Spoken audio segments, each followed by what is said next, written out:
Hello and welcome to another edition of Motor Cars Enthusiast. First up on the list today, we're going to talk about Cadillac's brand new CTS platform as the new CTS gets official pricing that's been released lately.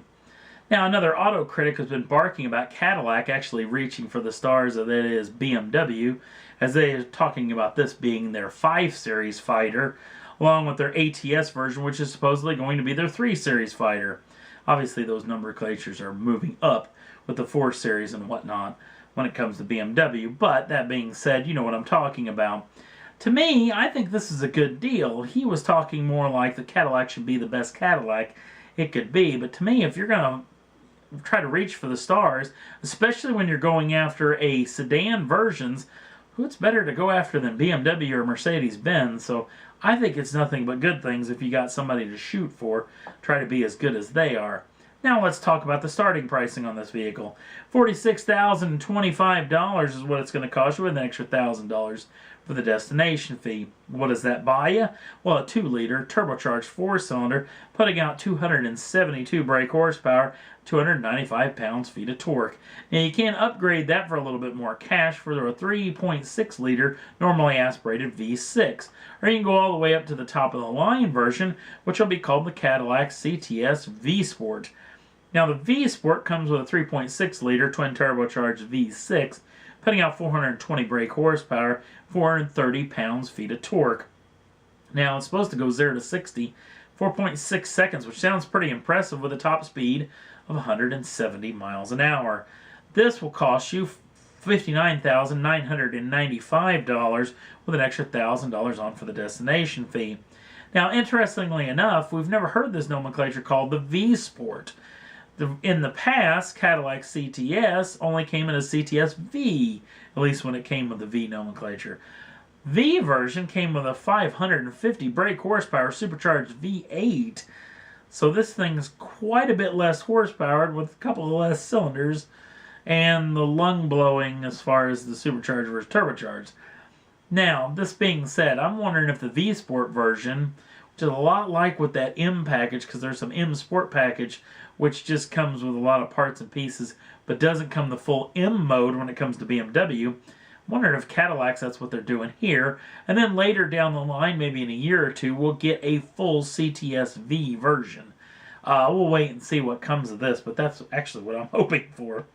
Next up on the list, I don't know if you remember this particular model, came out in 2010. First time Mopar ever put their name on the side of a street-going automobile. This was the Mopar 10 Challenger. Now, this particular vehicle came with a Hemi engine and a manual transmission, which we haven't seen since then, but the new version of the Mopar vehicle will come manualized. Vehicle was pretty slick, all black with the blue paint, pinstriping and whatnot, different wheels, and the coolest thing was this embossed case that came with it. It came with the owner's manual, a bunch of other trinkets that came with the Mopar version, showing off specially that this vehicle is very, very special. Only 1,000 units of this vehicle was built. Same with the second version of it, which is the Mopar 11, which was built as a Charger. This vehicle too, only 1,000 of them built. No manual transmission, but it still did come with the Hemi. And then the Mopar 12, which was the 300 version. Obviously, lots of cool different doodads, especially on the interior and whatnot. Came with a Hemi, no manual transmission. But again, with that cool embossed cases, it came with all 3 of these. 1,000 each of these vehicles were built. Well, the next version is the Mopar 13, which is built on the Dart platform. Now, the new Dart obviously doesn't come with a Hemi, but it does come with the manual that is chased up, at least up in front, with a 1.4-liter turbocharged 4-cylinder, making 160 brake horsepower, obviously going through a manual transmission. Now you get special edition 18-inch wheels that are wrapped in high-performance rubber, and it also comes with a 7mm lowered ride height with an advanced suspension package that I put on this automobile. Now the trick is they're not going to build 1,000 of these, they're only going to build 500 of these. So if you really want to get your hands on one, you better get down to your Dodge dealership right now. Pricing on this vehicle will come in at $25,485 with an extra $1,000 for the destination fee. Next up on the list, Audi showed off this concept back in 2010, and I was instantly in love with this. This was the Audi Quattro concept. This vehicle was going to be all-wheel drive, making 402 brake horsepower, and one of the slickest things as far as I was concerned when it came to this automobile was the satellite navigation system that actually read off like in rally pace notes. And this vehicle was showing a little bit of an homage back to the original rally Quattro, the Audi Quattro that first revolutionized four-wheel drive systems, especially in the world of rallying. Now, you can see a lot of the RS5, the S5, and the A5 platforms from Audi in this particular automobile, especially in the belt line. But apparently this vehicle is going to be making a triumphant return, a little bit revised in this, as it's going to be coming to the Frankfurt Motor Show in Frankfurt, Germany very soon. The all-wheel drive platform being a little bit upgraded with a 4-liter V8 putting out 650 brake horsepower, which means it's going to be super fast. How about 3.4 seconds, 0 to 60? No real word if they're going to build this, but Audi, please, from a fat bald guy in the middle part of America, build this automobile. I probably won't buy one, but I will definitely drool on one from afar. I think this vehicle is amazing looking. I think the Audi A5, S5, and RS5 is one of the most beautiful Audis that Audi has ever built, but this thing trumps it in dang near every way. So I hope this vehicle is a reality and comes true. Next up on the list, we talked about it with Toyota and BMW going to share a platform, which was the GT86.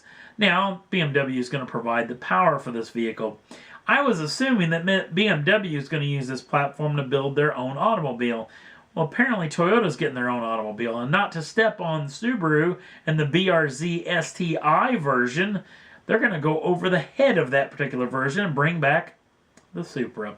That's what the rumors are floating about, that the Supra will be making its return, maybe like this concept that they showed off several years ago. No real word on what this vehicle is going to be, as back in the day, there was a lot of talk that the vehicle was going to have a V10. Come to think of it, BMW has a V10 engine. It was in the M6 and the M5 back in the day. How delicious would that be? Not real sure what's going to come of this deal, but the rumors are floating about everywhere. Every major automobile publication and whatnot is talking about this. The Supra could be coming back very, very soon. And me, on one hand, couldn't be more excited about this deal. Would love to see this. I hope they revise this look, though. I'm not real crazy about the way this thing looks. And that's all there was that I thought was worth talking about for this week's Motor Cars Enthusiast. If you want to jump on over to the Facebook page, you can give us a like over there. I got a link down in the show notes and take you right over there, and you can see all the wacky stuff we do over there. Update that page every day. Also, if you want to subscribe to the channel, you can do so at any time and get the first dibs on the brand new shows as soon as they're out. Thanks for watching. We'll see you again real soon.